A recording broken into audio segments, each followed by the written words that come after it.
tickled beneath the feet. The manor's stone corridors glowed in the faint shimmer of torchlight, casting long shadows that danced upon the tapestries of knights, queens, and forgotten battles. Within the bedchamber of the east wing, warmth spilled from a large fireplace, its flames licking the iron grate and sending waves of orange glow across the chamber.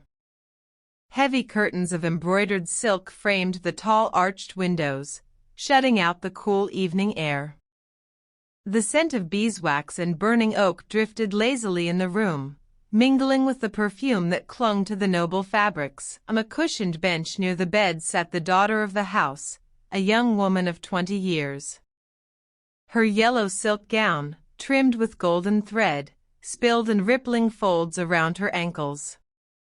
She reclined carelessly, chin tilted high, her long hair loose over her shoulders.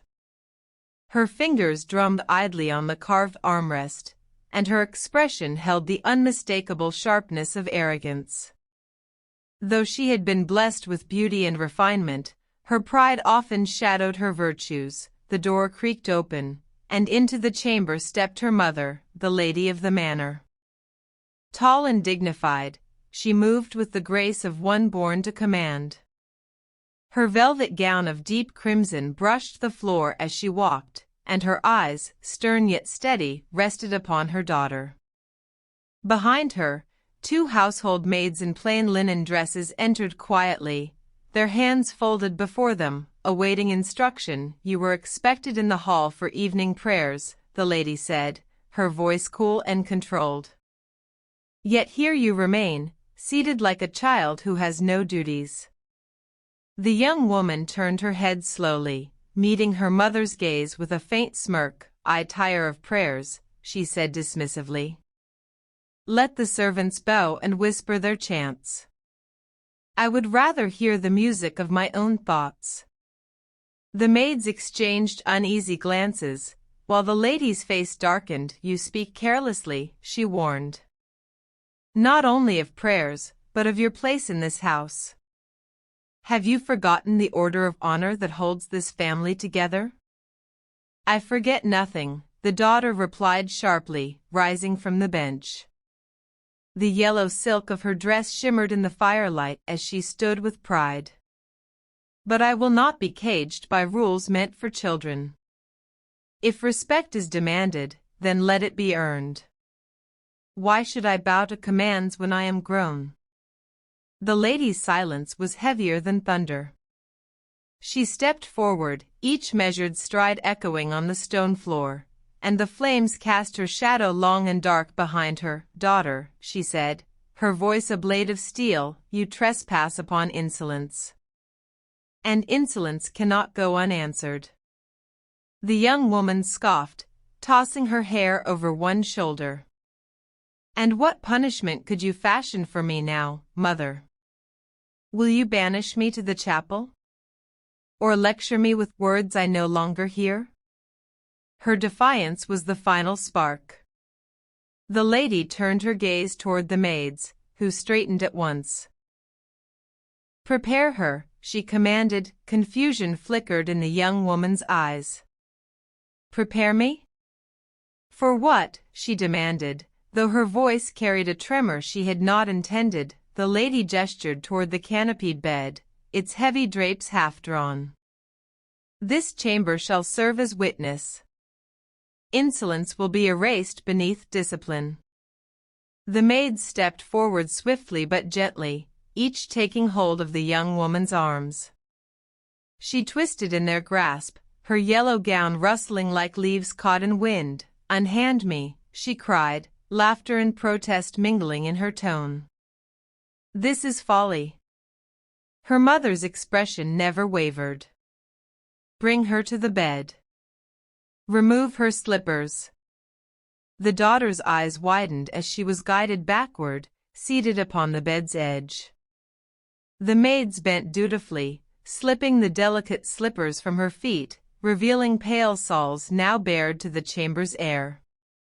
She wriggled them instinctively, unsettled by the sudden attention. "Mother, this is absurd," she exclaimed, struggling lightly against the maid's steady hands.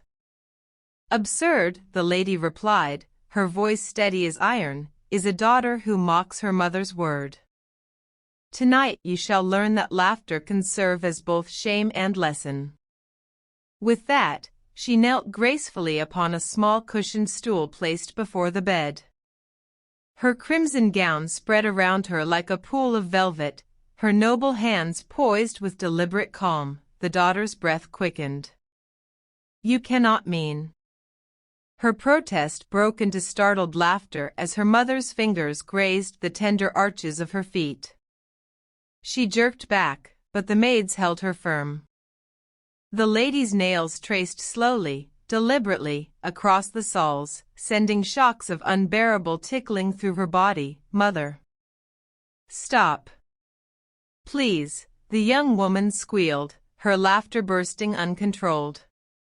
She twisted left and right, her yellow gown swishing violently, but her feet remained captive beneath her mother's skilled hands. "Every word of defiance," the lady said calmly, her fingers dancing across the heels and toes, "is answered here. Beneath your feet lies the key to your humility." The chamber echoed with the sound of laughter, wild, desperate, unrestrained. The young woman's face flushed red as she kicked and writhed, her hair falling across her cheeks. "Enough. I beg you." "Mercy," she gasped between shrieks of laughter, but her mother continued without pause, her nails brushing each delicate curve of the sole, sliding beneath the toes, circling mercilessly. The maids, though silent, could not hide their faint smiles as they obeyed their lady's command, holding the daughter in place despite her frantic squirming. Minutes stretched into eternity, the punishment both playful and profound. This was no brutal flogging, no harsh strike of rod or whip. Instead, it was humiliation, a stripping of pride through the helpless surrender of laughter. Finally, the lady drew back her hands, allowing her daughter to collapse onto the bed's cushions, gasping for breath, her gown in disarray, her pride undone. Tears of laughter shone in her eyes as she clutched her skirts around her, curling inward like a child. The lady rose, towering once more above her. "Disrespect is a poison," she said firmly, her voice low but steady. "And poison must be purged. Let this night remind you, honor is not a gift you scorn, but a chain you wear with dignity." The young woman nodded weakly, her voice trembling. "Yes, mother. I will remember. I swear it." The lady dismissed the maids with a flick of her hand. They bowed and slipped silently from the chamber, leaving mother and daughter alone. The fire crackled, its glow softening the hard edges of the stone walls. For a long moment, silence reigned. The daughter, still curled upon the bed, lifted her gaze toward her mother with newfound humility. "Forgive me," she whispered. The lady's stern features softened at last. She touched her daughter's hair, smoothing the tangled strands. "You are forgiven," she said. "But never forget the lesson laughter taught you tonight." And with that, she turned, her velvet gown sweeping across the chamber floor as she left her daughter alone with her thoughts. The young woman remained seated on the bed, her bare feet drawn close, her cheeks still flushed. The echo of her own laughter lingered in her ears, not as joy, but as discipline, one she would never again dare to provoke. The torches flickered, the fire dimmed, and in the hush of the chamber, the weight of the night's lesson pressed heavily upon her heart.